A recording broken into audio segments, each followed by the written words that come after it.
This week on Quadriga, Erdogan's crackdown, abuse of democracy. Turkey's Prime Minister Recep Tayyip Erdogan is maintaining a hard line against demonstrators who have been protesting against his government since the end of May.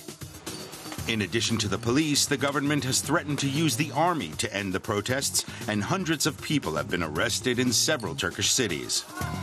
The Interior Minister has warned that anyone who uses social media to organize an unauthorized demonstration will be investigated. Turkey's young urban population shares a different understanding of democracy than Erdogan, and they feel their civil rights have been undermined. Your host this week, Ali Aslan. Hello and welcome to this new edition of Quadriga. 4 months from now, the Turkish Republic will mark its 90th birthday, but few in the country are in a mood to celebrate, as the anti-government protests have revealed a great divide among the Turkish Republic.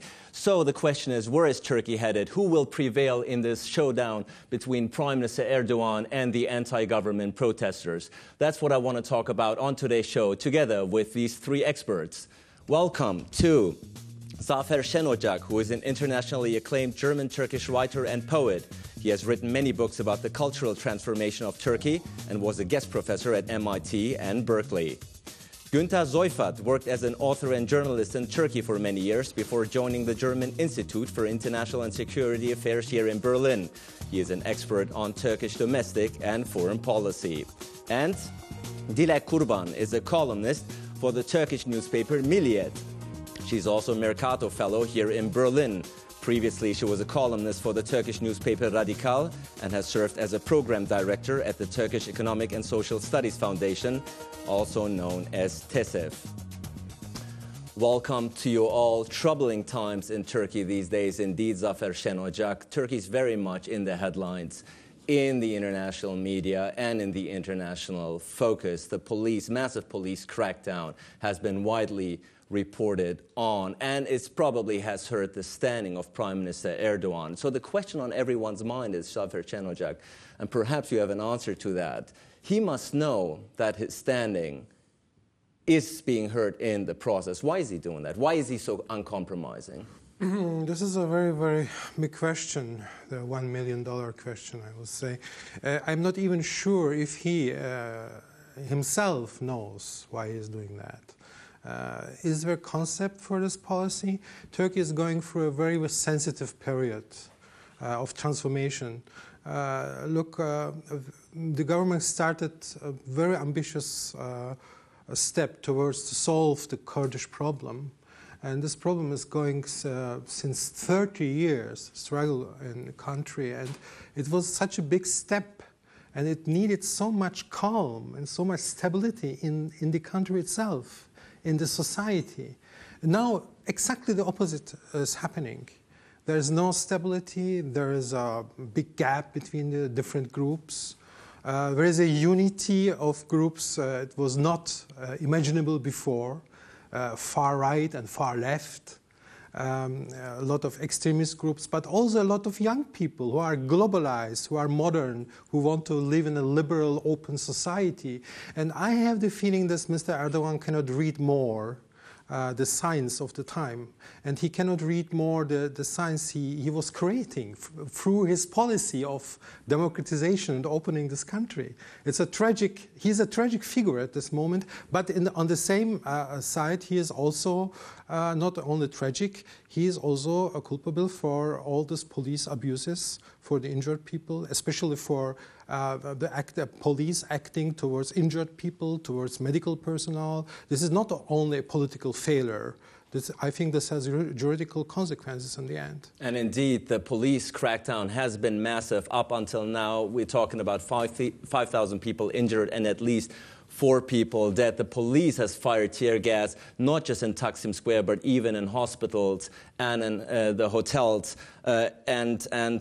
Lawyers were arrested, those who wanted to represent the protesters, and doctors were arrested, those who wanted to treat the protesters. So, indeed, a very massive police crackdown.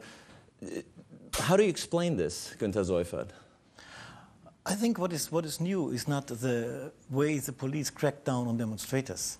This we, in a way, experience we had used to experience this in every 1st of May at the same place, at Taksim Square and the areas around. What was new for the first time, that it was really the kids of these new urban middle class, of the so-called white Turks, we see. And I think that these urban middle classes experience for the first time that they themselves, or their kids, are subject of this violence and of this confrontative state, explained why there was such a big solidarity with the demonstrators, which was for the first time. I remember very well the scenes when shop openers accused demonstrators and handed them over to the police. But this time it was quite the other way around. And Erdogan was not able, nobody was able to foresaw this. And Dilek Kurban, it's easy to forget these days, but only 4 weeks ago, Turkey was, by all accounts, a somewhat normal country, was a successful country by if you will, economic standards. These protests that started on May the 28th started with a few environmentalists trying to preserve Gezi Park, one of the few green spots left in Istanbul. And this has turned into a massive anti-government protest. Did it have to come to this point? Well, I mean, I think, you're right, of course, 4 weeks ago, things were calm, but there were already signs of sort of things going wrong politically, socially in Turkey, I would say since 2005-06. When you look at the legal framework, for example, we're now talking about the police abuse of its power. That has been made possible by the new police law that was passed in 2005. In 2005, also a new criminal law was passed. In 2006, significant amendments were made to anti-terror law. Now, all of that created a legal framework which, on the one hand, expanded the definition of terrorism in a way that made anyone and everyone who is expressing dissent on any issue so subject to the scope of anti-terrorism. And that had repercussions for the Kurds, of course, as we say in the what's known as the KCK trial, under which thousands of Kurds are being prosecuted, hundreds of them still in prison for years now, including elected Kurdish politicians. The president of Fenerbahce football team also, for example, was prosecuted under anti-terrorism law, and also made possible the police to use this, sort of gave really extraordinary powers to the police. Now, all of this since 2006, I would say, has started to sort of alienate and anger segments of society. Slowly, First the Kurds, of course, because of the KCK trial. Then Fenerbahce fans, for example, that also was very controversial, the prosecution and imprisonment of the head of Fenerbahce. So, and then various other things, question about abortion, the abortion debate, prime minister's remarks and attempts to limit women's right to abortion, and then various very controversial projects of urban gentrification. Now, so things were building up. There was tension, but this was not foreseeable. The way that all of that tension would explode like this it was going to maybe somehow. But what has happened was, it basically exploded with the Gezi Park incidents. So not just one big issue, but rather few issues accumulated into this anger that has, if you will, evaporated then and come to the foreshine in light of the Gezi Park movement. And Dilek Kurban, of course, is right, Zafer Şenocak, in that the cracks, if you will, were already there. A lot of people were saying that Prime Minister Erdogan and the party is getting too involved in people's lives. I think Erdogan's success was that he's coming from an ideological background. I mean, we have to look in this person. Who is this Erdogan? He's coming from the Erbakan party of the 70s, 80s. This was a third world party, an Islamist party, a party against the West. I would say anti-Semite party, not only anti-Zionist party. And Erbakan himself was an anti-Semite, and if you look in his talks, and this was not a party staying on a democratic basic, I would say. He's coming from this formation. He's coming from this education, And then he started in the 2000 years, in the beginning of the 2000 years, a very new policy, new speech, which was very pragmatic. And now I think he's losing this pragmatic ground. He lost it already. He is in this ideological ground. He created a kind of new Muslim new speech. And the pepper and the salt of this new speech, this is the glorifying the Ottoman Empire. We have all the heroes from the old Turkish textbooks now on the places, spoken out by the prime minister. This is very strange, and I think he didn't understand that the middle classes, the so-called white Turks, the sons and daughters of these white Turks, are not very similar like the parents. They have a connection to the big cities of the world. They are connected with the world. They are globalized. They want to live in a modern, open society. And the question is now, how react the central Anatolia, because this is the coastline, the big cities, how react the young generation of the central Anatolia, young voters of AK Party, how are they dealing with this globalization? Can they really communicate with the modernity? Those are big cultural questions. Nobody is really discussing these real cultural questions, not only about the park and trees. And big cultural questions indeed, and I think we all agree that it is no longer about trees, but a way of life that is being at stake in Turkey. And let's stay with the grievances of the protesters here for a second, Günter Seufert. The Turkish newspaper Zaman just recently published a poll. And Zaman, as we all know, not a newspaper, if you will, that is highly critical or has been highly critical in the past of the Prime Minister. 55%, according to this poll, are saying the government is getting too involved in people's life. And by that they mean the restriction of the sale of alcohol, banning public kissing, and so on and so forth. Do you think the protesters have a point? Naturally they have a point, or sure they have a point.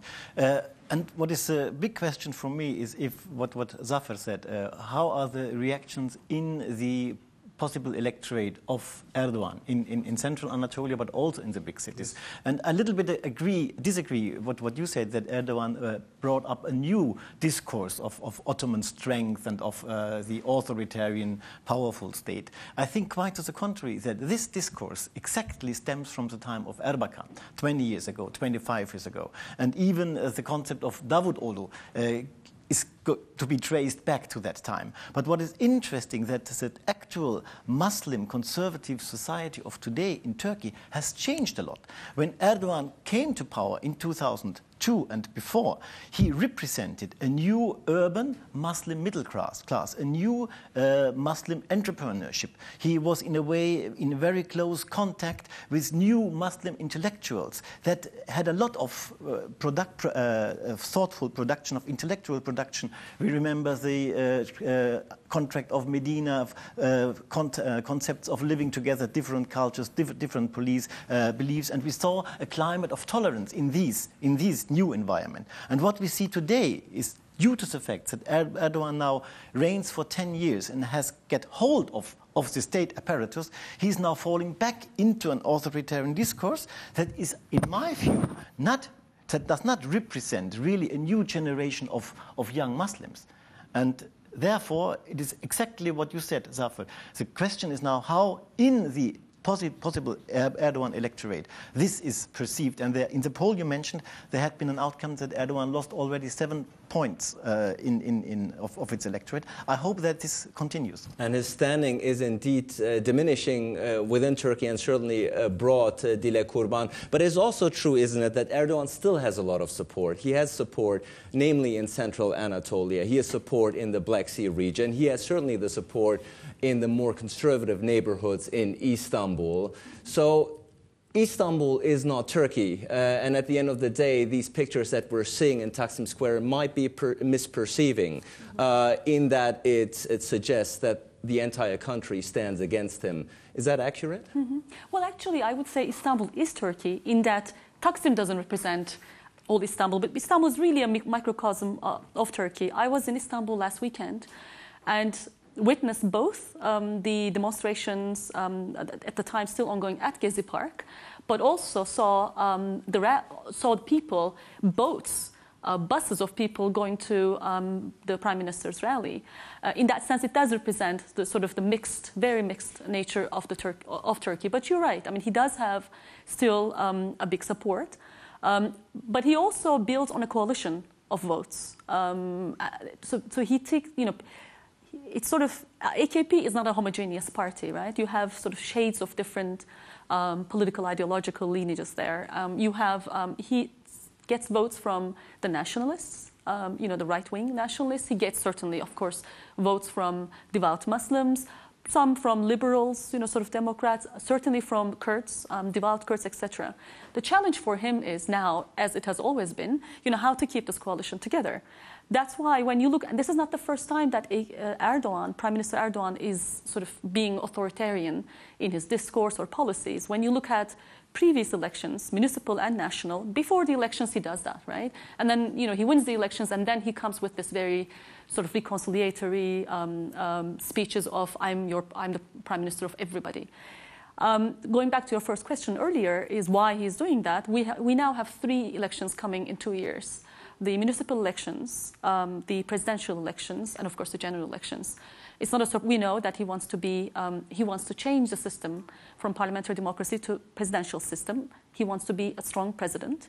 The reason why he wants that also is because, in a way, he trapped himself to this situation where, by the rule of AKP, the party has a rule whereby nobody can serve 3 consecutive terms, and he's already had 2 terms. So he can no longer be prime minister for the 3rd time unless he changes the party rules. He doesn't want to, as we say in Turkish, swallow, but he spit it. So he wants to change, But presidential system, that's not going to happen. That's clear now. So therefore, I mean, he doesn't want to lose the nationalist votes, right? And then, he doesn't also want to lose the devout Muslims. But as Günter said, he is losing the, liberal votes. And I think, in terms of, your question earlier, a lot of people, I believe, and I read that there's also disapproval in his constituency also, in his base also. But will they change? Maybe not, because they don't see an alternative to him. So probably he will win the next election also. And indeed, 2014 was supposed to be, and by all counts still will be, a very crucial year for Prime Minister Erdogan personally, but also the party you've mentioned. 2014 in March. Municipal elections are coming up in Turkey. In the summer, the presidential election was supposed to take place. Before that, obviously, the change of constitution and the referendum with the aim, as Dilek Kurban pointed out, of appointing himself as the new president of Turkey. Do you think, as Dilek Kurban has suggested, he can abandon that hope of becoming president? I think Erdogan or is it too early to count him out? Yes, but I think Erdogan is always good for a surprise. We shouldn't underestimate him.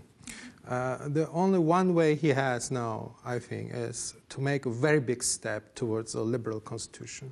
That's the only thing he can do to bring his position back into democracy. Because this is what we are questioning now. Is this man still standing on the ground of democracy? Or he has another type of Lukashenko, Putin-like regime, which will absolutely not function in Turkey. And this is the tragedy of strong leaders. I mean, he's a charismatic leader, and he's successful, of course, economically, at least. But the tragedy of charismatic and strong leaders is that they attract a lot of weak supporters. And we attract also a lot of weak personalities as advisors. I think his problem now at these days is his advisors. I cannot hear really voices who say, look, we have a more bigger problem than only an international conspiracy. I mean, we can read it, the situation like with the theory and with the language of the 70s and the Cold War and so on. We can read it like in a lot of Arab countries. There's always a Western conspiracy versus countries and so on. But it's much more complicated, and we have to look really in the society what's going there. And if they will really look in the society, the language will change. The problem is the language of Mr. Erdogan. This language doesn't represent Turkey, doesn't represent whole Turkey, and doesn't represent also the mood of the people, the style of the people. And the inclination for conspiracy theories in Turkey is indeed quite wide, which is Prime Minister Erdogan is playing upon this when he's blaming the foreign media, he's blaming CNN, he's blaming BBC, Reuters, not Deutsche Welle yet, that might change after the show. He's certainly blaming foreign agents who are meddling in the affairs in Turkey. But let's get back to the point which I think is interesting and crucial. Has he damaged his reputation and standing within Turkey to the point of no return? Or is it, as Zafer Şenocak suggested, we should not count the Prime Minister out quite yet? I would agree with Zafer Şenocak. We have seen that he is a very pragmatic figure, that he is both driven by his emotions, sometimes falling completely victim to his emotions, but at a couple of days he's able to really reshift it. For example, with the Kurds, we had a very authoritarian style, rhetoric, and practice towards the Kurds, and a couple of weeks later we have negotiations with Erdogan, with Öcalan, sorry. And therefore I would not be surprised, exactly what Zafer said, when in a couple of weeks he is adapting a completely new discourse. But what I think what is even more important, I attract your attention, we are talking about one man. And that, I think, is the bad thing in Turkey. It's a real problem. 70 million are looking at one man like the rabbit on a snail. And what we saw in the protest, it was the complete dysfunction of a lot of institutions.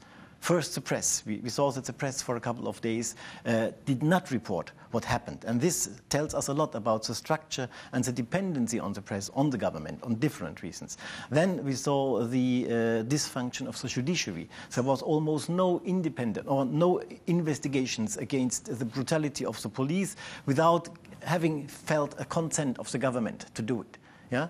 And when you look again at the press is fearing to be punished by, for example, direct tax investigations. That means we don't have an independent tax ministry, tax administration, and you can continue this to a lot of things. That means what is important for us as Europeans negotiating with Turkey. It's not only the mood of the Prime Minister or the authoritarian style of the Prime Minister, but that the fact that the institutions are not working to a large degree. Well, the institutions are not working to a large degree, says Günter Seufert, and the protests that have so far caused 5,000 injuries and at least 4 casualties are continuing, but they might be continuing in a very different way than previously. Let's have a quick look. Silent vigils have been held in several cities with people standing motionless for hours on end. In Istanbul, protesters gazed at a poster of Atatürk, the founder of secular Turkey. The vigils follow a ban on anti-government demonstrations and a clampdown on freedom of expression. We can't use Twitter, you know. Many hashtags were blocked. Also, sharing something on Facebook is dangerous. Demonstrators have also found another way to express their opposition. We are staging here a reading protest. My friend has been reading a book here for 28 hours. After the police's heavy-handed tactics, reading books and passively standing in the street are signs that government opponents will continue to try and get their message out. Well, Dilek Kurban, performance artist by the name of Erdem Gündüz, started this new trend, this pacifist, silent protest movement, if you will, that has caught on very quickly in Turkey and even abroad. What do you make of this? Oh, I love it. I think he's brilliant. Not just him. I mean, from the beginning, the protesters at Gezi Park have been... they've been so creative, they've been using, humor and etc. That has been much commented on, but most importantly, this has been a very pacifist, very peaceful, protest, which the police and the state in Turkey is completely unable to deal with. They don't know what to do with this. Someone, when he stood, and then, he was soon joined by others, after 8 hours or so, the police came and arrested them. Now, on what grounds? Obviously, there's no legal basis for that, right?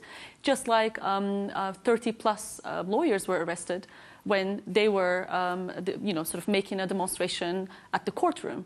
Again, there's no legal basis, especially to arrest lawyers. that it's very difficult even under the Turkey's quite sort of authoritarian criminal law still. So it's just because the only kind of protest that society and the state have been used to until today has been, sort of like people demonstrate, walking on the streets, marching, with banners and party, etc., and then, things turning violent. But this is something new, and I find it very exciting, really. So a new protest movement which the Turkish police is somewhat irritated about and has a tough time dealing with and coping with. But it was telling what one of the young protesters said, namely that even those who are posting in social media are now being followed. And of course, the social media in Turkey has taken on, during these protests, have taken on a much more prominent role due to the failure of the established Turkish media. Now, you write for one of the Turkish newspapers, you write for Milliyet. Now, how do you explain this utter, complete failure on the part of the Turkish media to report accurately about these protests? Well, that has a lot to do with the media ownership structure in Turkey. With the exception of a few, newspapers and broadcasting stations, most media, mainstream media in Turkey, belong to large conglomerates, large holdings, whose owners have investments in various sectors, like the energy sector, transportation, tourism, etc. These people enter into public bids that they get from the government, right? So. Which then explains, so they use the media, these owners use the media as an instrument to sort of use against the government if necessary, or to sort of secure public bids by being very pro-government in their coverage. That's the biggest problem in Turkey, but this is also not new, and the use of social media is not new. I would just remind this incident in December 2010 was that, in Roboski, in the small village with the Iraqi border. As you may remember, Turkish military jets bombed and caused the death of 34 Kurdish civilians. It took the media in Turkey, even the websites, 18 full hours to report on that, and they did so only after the government actually made a public statement about it. But by then, the word was out in the social media, which forced the government to do something about it. So the media owners, you're saying business interests predominate the thinking, not so much the accurate reporting on the grounds, which gives social media, of course, if you will, a heightened importance. But of course, social media is also a tricky tool sometimes in that it's hard to control for one, but it's also hard to, if you will, check the accuracy of the things that are being posted. What do you make of this? That's absolutely right, but this is a global development that social media is more and more important. Newspapers are losing ground everywhere. And so I think it's a very bad sign for Turkish democracy, how Turkish media are functioning in these days. But this is a very old problem. In the 90s, it was the same. It shows that a lot of things didn't change in Turkey. We have a talk about democracy, but, for example, the media situation is very critical. But I want to come back to another point, if you allow me.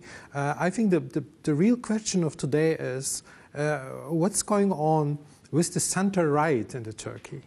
I mean, it's becoming more and more of a question of values.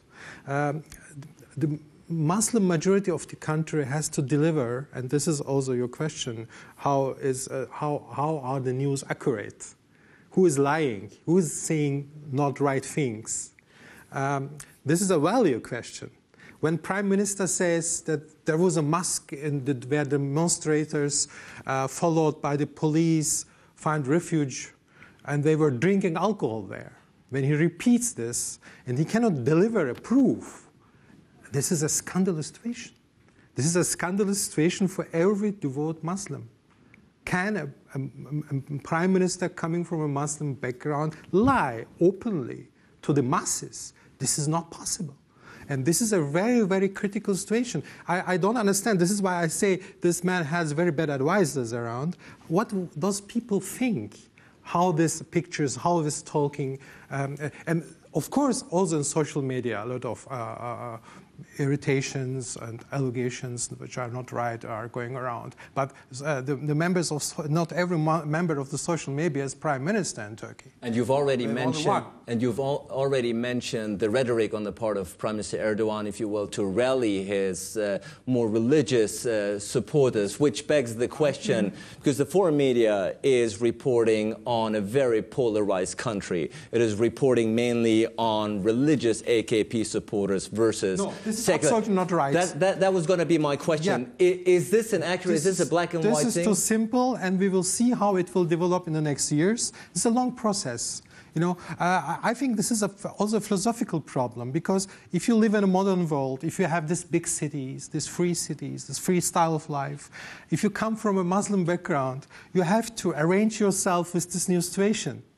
This was easier in older times in this Kemalist regime. You know, you were the oppressed. Yeah, you couldn't have, as a woman, the scarf. You were at the edge of the society. You didn't have the money power. It was very easy to talk about the situation. Now it's much more complicated. Now you are strong. Now you have the money. Now you are in the center of the world. Everyone is looking at you. And you have to deliver an idea and perspective, a language which is based and fed by humanity, by a kind of democratic mood, and also open-minded mood. And this is not visible until now, really. So not as black and white as some of the media might want to portray the two camps that are battling each other on the street, Günter Seufert. The question now is the political alternatives in Turkey next to the AKP. It's already been alluded here in the round. The coalition, the opposition rather, is very weak in Turkey. The CHP is very weak. So is the Nationalist Party, the MHP. Do you think that a political movement might come out of this, emerge out of these protests as an alternative to the AKP? Nobody can say this until today, but I think what you said about that the opposition is not really attracting people is one of the points I missed when I talked about the weakness of institutions. Because even after these demonstrations, there is no inclination now to engage in the PK, in the GHP, in the Republican People's Party, the biggest opposition party, or into the Nationalist Party. And the only parties that might, on a middle ground, profit is maybe the pro-Kurdish party of Peace and Democracy, the BDP, which, in my view, did very successful, act very successful at the beginning, standing back because the Kurds didn't want a weakness of the Erdogan government, who is negotiating with Öcalan and who are very scared that the destabilization of Erdogan will put out or will decrease his power really to handle the peace process. But after having been accused by liberals not to step into the fight for more democracy, they supported the demonstrations, and particularly some of the members of parliament of this party played a very leading role, and therefore I think for the first time the Kurdish movement really opened up to democratic demands of larger part of society, and this is I think a very positive development. But I think there is also the possibilities on the middle ground. What I think what really is missing on Turkey, a liberal party that might not be really huge, but a party that really puts on... This is the question of center-right.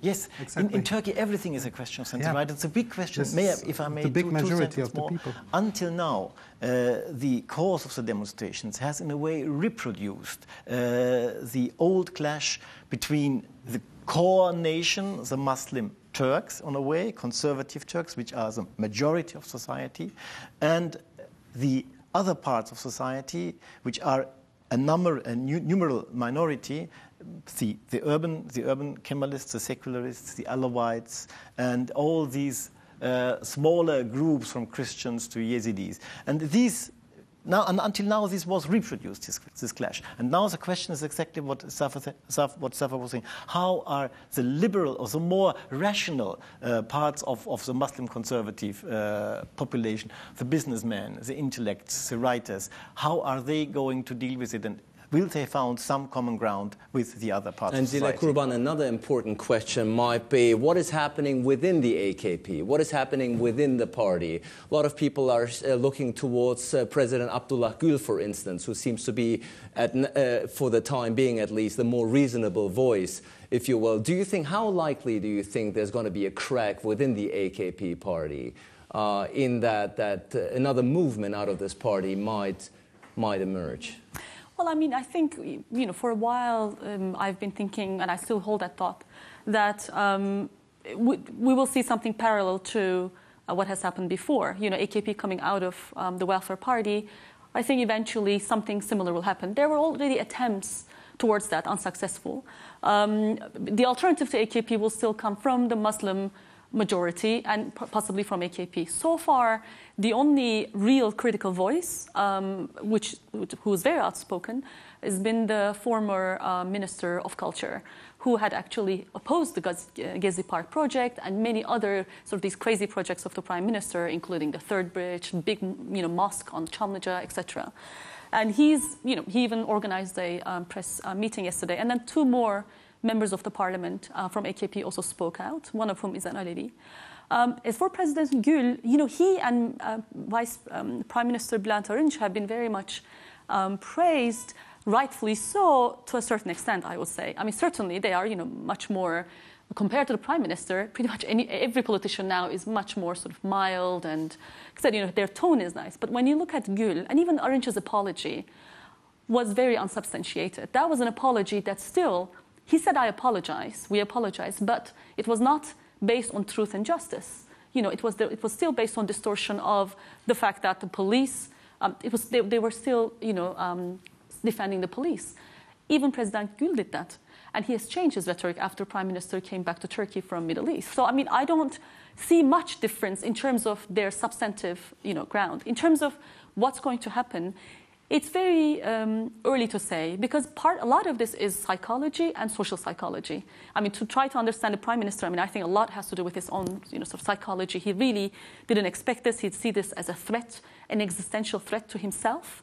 And he makes always references to 2007 when there were coup attempts and how he cannot read what's going on, But there's also social psychology in that on both sides, the Muslims, the sort of the base of AKP, they are worried that pro-coup, the sort of the pro-military people will again topple this government. But on the other hand, the protesters and the segments of society that they represent, the Kurds, Alevis, liberal, etc., they also feel, this is an outburst of this feeling of exclusion that has continued for a long time. That, the feeling there is my voice is not being heard, and this is too much, And the Turkey that I mean, certainly the sort of to read polarization between the religious and the secular is a bit easy reading, but I see a very polarized Turkey, and that's what I saw last weekend when I was there. And that I find very disconcerting. Indeed, disconcerting, a polarized Turkey. But I think one thing they all have in common in Turkey, nobody wants to see the military step in once again after it has done so 3 times in the last century, in 1960, 71 and 80. I think, and Bülent Arınç, the Deputy Prime Minister, threatening to send in the army to quell the protests is a bit of an irony. It's the same army that the AKP has successfully managed to keep out of politics. But I want to get to an important point, Zafer Şenocak, and perhaps one of the crucial questions that emerged out of this conflict. Namely, a lot of people are saying the conflict, the protests also are a very positive sign. It's a sign of the maturing of Turkish civil society. They're saying it's going to strengthen public opinion in the long run. Public opinion, the opinion on the people of the street is going to become much more important from now on. Many people are saying this might be the end of paternalism in Turkish politics. Would you agree? I absolutely agree. Imagine if this protest were not going on and Erdogan was going on with his one-man policy. He will decide how the centers of the cities are arranged. He will decide where a mosque is built. He will decide what kind of art is good. He will decide what kind of serials and television are good or bad. What kind of country is this? This is not a Turkey in which majority of Turks want to live, and this is also not the Turkey of the center right. I think this is a point where Mr. Erdogan will really come to an end. That he can see that he is very charismatic. He has a lot of followers. He has a lot of heart lovers because he has this emotional rhetoric. But in a rational look on his policy, he has to integrate these different parts of Turkey. He has to integrate the Alevis. He has to integrate the Kurds. He has to integrate the liberal persons. And, of course, his voters, the devout Muslims. And it is possible. There were Turkish politicians before Mr. Erdogan who were successful with this. One is Turgut Özal. It's very interesting that his name is coming up and up again in these days, also from Erdogan supporters. But they have to deliver that they are really in this line, and they are not only allied with Muslim brothers, with Hamas, with groups in Pakistan or in Malaysia. We are looking to them, to the east, and we have also totally forgotten that we are part of the West. This is not a line for Turkish policy for the future. Do you think something positive will come out of this? Oh, it has come out already. The possibility to work together for all these different groups who had really opposed each other, Kemalists and Kurds, for example, Alawites and Muslims, and we had some Muslim groups inside the demonstrations also. But I think what is also important, what Zafer said, that the Turks are in a way remembering how important the anchorage in the West are.